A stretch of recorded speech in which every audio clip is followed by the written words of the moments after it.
It wasn't as bad because still you're coming from having lab and theory. So you're still on campus, 2 days learning. But I like theory better than I like lab, so it didn't really affect me so much, I don't think. Yes, the workload this semester really decreased because the lab takes a lot of work. The lab takes a lot of practice. The lab takes a lot of paperwork. But not having lab work, it really makes the work overload less. And definitely, after coming from 103, it makes a big difference, definitely.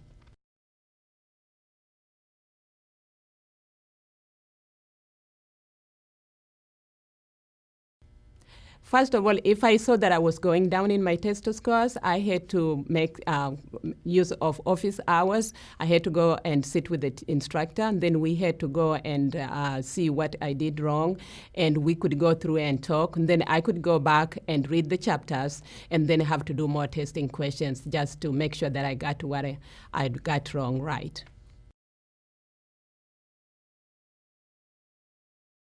For 202, what helped me make my decision is the clinical rotations that I had the opportunity of taking. Prior to that, I have an interest in pediatric nursing, and when I did that rotation over the summer, I expressed that interest to my clinical instructor. My rotation was at Cincinnati Children's. So I made sure that I expressed that to my instructor and my theory and my pediatric instructor as well. And when it came time to apply for role transition, I applied for Cincinnati Children's, and I was able to get the recommendations from those instructors, which was a reinforcement and helped me get the position to go and do role at Cincinnati Children's.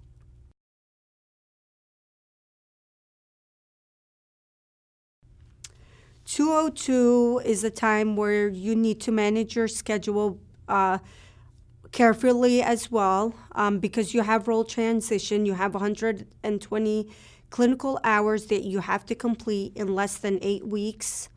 So it's really important that you manage your time carefully. You have ATI, an online ATI program called Capstone, that there's due dates on that. There's exams that you take.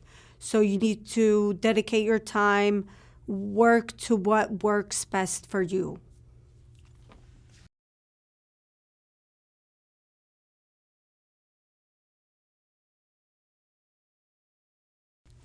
What helped me succeed in 201 was a lot of things, mostly practice, and style questions, ATI, study groups.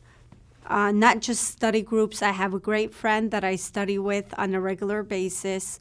Even if if you can't meet up, we talk over the phone or we Skype. We always find a way to study, even if it's for short periods of time. So I really dedicate my success to this big support group that I've had. And I also had an upperclassman, a friend that I knew that was ahead of me 2 semesters. So she was able to give me lots of study tips and ways to become successful.